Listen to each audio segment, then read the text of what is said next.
নমস্কার, কৃষ্ণা টক্স বাংলা চ্যানেলে আপনাদের স্বাগতম।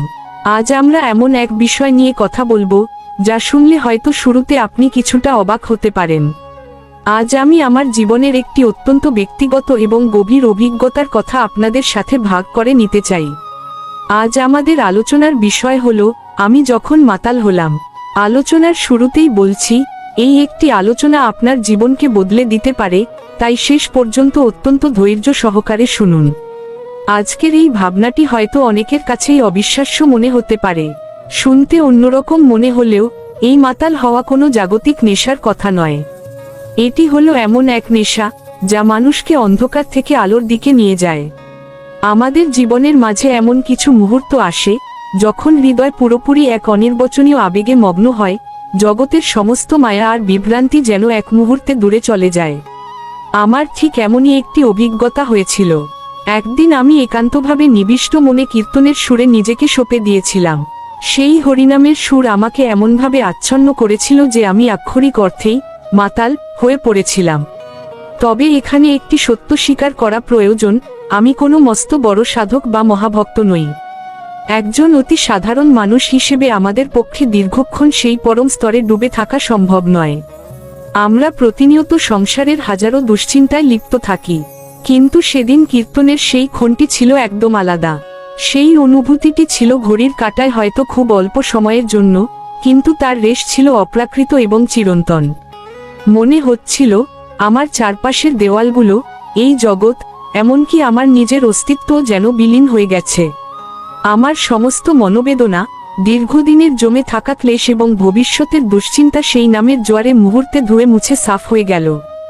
এক অদ্ভুত আনন্দ, এক পরম শান্তি আর ভক্তির এমন এক তীব্র অনুভূতি হচ্ছিল যেন আমার অন্তরাত্মা নিজেই নৃত্য করছে ভগবান শ্রীকৃষ্ণের নামের তালে। এই যে ক্ষণিকের জন্য ভগবানের চরণে মগ্ন হওয়া, এর মাহাত্ম্য কতখানি তা আমরা শাস্ত্র থেকেই জানতে পারি। ভগবান শ্রীকৃষ্ণ শ্রীমদ্ভগবদ্গীতার 2য় অধ্যায়ের 40 নং শ্লোকে এক পরম আশ্বাস দিয়েছেন। শ্লোক: নেহাভিক্রমণাস্তি প্রত্যবাও ন বিদ্যতে স্বল্পং পশ্য ধর্মস্য ত্রায়তে মহত ভয়াত। অর্থাৎ এই আধ্যাত্মিক পথে অল্প প্রচেষ্টাও বৃথা যায় না এবং এর কোনো বিনাশ নেই। এই পথের অতি সামান্য অগ্রগতিও মানুষকে জন্ম মৃত্যুরূপী মহাভয় থেকে রক্ষা করে।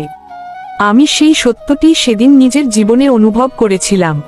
যদিও সেই পরমাবস্থা বেশিক্ষণ স্থায়ী ছিল না, কিন্তু সেই অল্প সময়ের জন্য প্রাপ্ত দিব্য স্বাদ আমাকে বুঝিয়ে দিয়েছিল যে মানুষের আসল মাতাল হওয়া কেবল বাহ্যিক কোনো নেশায় নয়, বরং অন্তরের সত্যিকারের ভক্তি ও প্রেমে।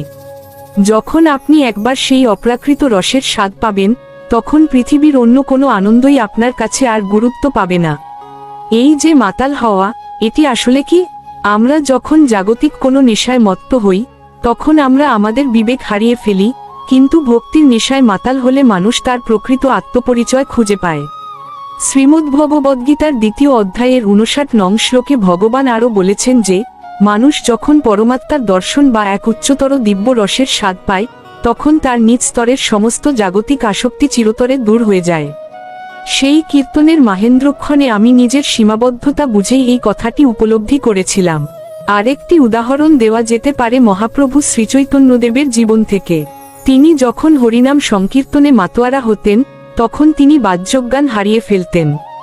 সাধারণ মানুষ হয়তো ভাবত তিনি হয়তো উন্মাদ হয়ে গেছেন, কিন্তু আসলে তিনি ছিলেন দিব্য প্রেমের এক অতল সাগরে নিমজ্জিত।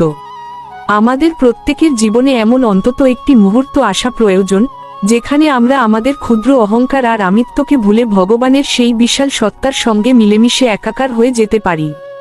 এই যে মাতাল হওয়া, এটি কিন্তু কোনো অন্ধকার বা অজ্ঞতায় হারিয়ে যাওয়া নয়। এটি হলো চেতনার এমন এক উচ্চ স্তর, যেখানে আপনি বুঝতে পারেন যে আপনি এই নশ্বর দেহের অতীত এক আনন্দময় অবিনাশী সত্তা। এটি আত্মার মুক্তি ও অন্তরের এক পরম সত্যের উপলব্ধি। আমরা যখন নিজেদের সমস্ত সত্তা দিয়ে ভগবান শ্রীকৃষ্ণের রাঙা চরণে যুক্ত করি, তখন আমাদের চিন্তাভাবনা, আমাদের আচরণ এবং প্রতিটি সূক্ষ্ম অনুভূতি আমূল পরিবর্তিত হয়ে যায়। যেমন একটি অন্ধকার ঘরে প্রদীপ জ্বালালে মুহূর্তেই দীর্ঘদিনের জমাট বাঁধা অন্ধকার বিদায় নেয়, ঠিক তেমনি কৃষ্ণের ভক্তি একবার হৃদয় প্রবেশ করলে পৃথিবীর কোনো শোক আর দুঃখ সেখানে স্থান পায় না। এই যে প্রেমের নেশা, এটি হয়তো সময়ের হিসেবে আপনার জীবনে খুব অল্পক্ষণের জন্য আসে, কিন্তু এর প্রভাব হয় সুদূর প্রসারী। এই ক্ষণিকের দিব্য স্পর্শ আসলে আমাদের জীবনের প্রতিটি সেকেন্ডে পাথেয় হয়ে থাকার যজ্ঞ।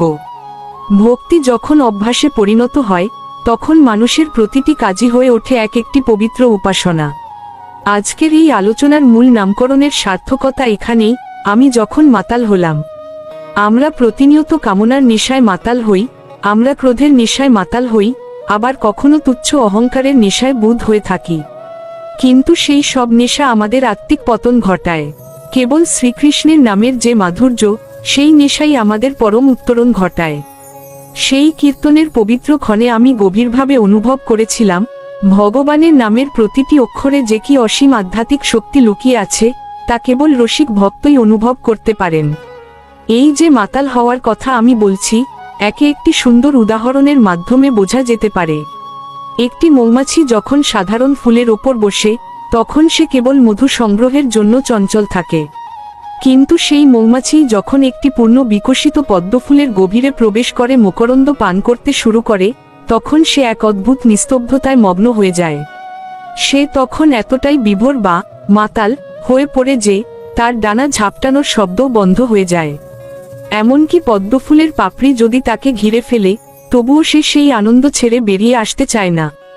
ভক্তি হলো সেই পদ্মফুলের মকরন্দ।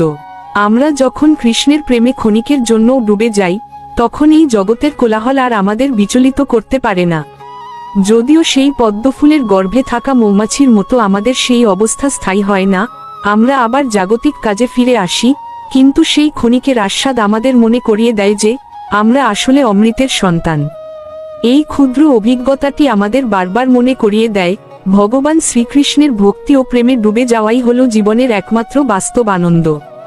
অন্য যা কিছুকে আমরা আজ বড় বিজয় বা পরম প্রাপ্তি বলে মনে করছি, তা আসলে বালির বাঁধের মতো ক্ষণস্থায়ী। তাই আজকের এই একান্ত অভিজ্ঞতা থেকে আমাদের এই শিক্ষা নিতে হবে যে সত্যিকারের মাতাল হওয়া মানে হলো নিজের কলুষিত মনকে হরিনামের জলে ধুয়ে মুছে আত্মার দিব্য জ্যোতিতে উদ্ভাসিত হওয়া। নিজের অন্তরের সেই পরম বন্ধুর সাথে সঙ্গ পাওয়া, তার নাম নিতে নিতে চোখের জল বিসর্জন দেওয়া, এর চেয়ে বড় সার্থকতা একজন মানুষের জীবনে আর কি হতে পারে? এই আধ্যাত্মিক পথটি আদতে অত্যন্ত সহজ, কিন্তু আমাদের জটিল মনই একে কঠিন করে তোলে। প্রতিদিন একটু সময় নিয়ে নাম জপ করুন, ভগবানের কথা শ্রবণ করুন এবং তার সেবায় নিজেকে সঁপে দিন। দেখবেন, আপনিও কোনো এক মাহেন্দ্রক্ষণে এমন এক অনির্বচনীয় আনন্দের নেশায় মাতাল হবেন, যা আপনাকে এই নশ্বর জগতের সমস্ত অশান্তির ঊর্ধ্বে এক পরম শান্তির রাজ্যে নিয়ে যাবে। আমাদের কৃষ্ণা টক্স বাংলা চ্যানেলের লক্ষ্যই হলো আপনাদের জীবনের এই আধ্যাত্মিক তৃষ্ণাকে নিবারণ করা। আজকের এই ব্যক্তিগত উপলব্ধি যদি আপনার হৃদয় সামান্যতম ভক্তির সঞ্চার করে থাকে, তবেই আমার এই স্মৃতিচারণ সার্থক হবে। আলোচনাটি ভালো লাগলে একটি লাইক দিয়ে আমাদের উৎসাহিত করুন এবং এই ধরনের আধ্যাত্মিক অভিজ্ঞতার বিষয়ে আপনার মতামত আমাদের কমেন্ট বক্সে লিখে জানান।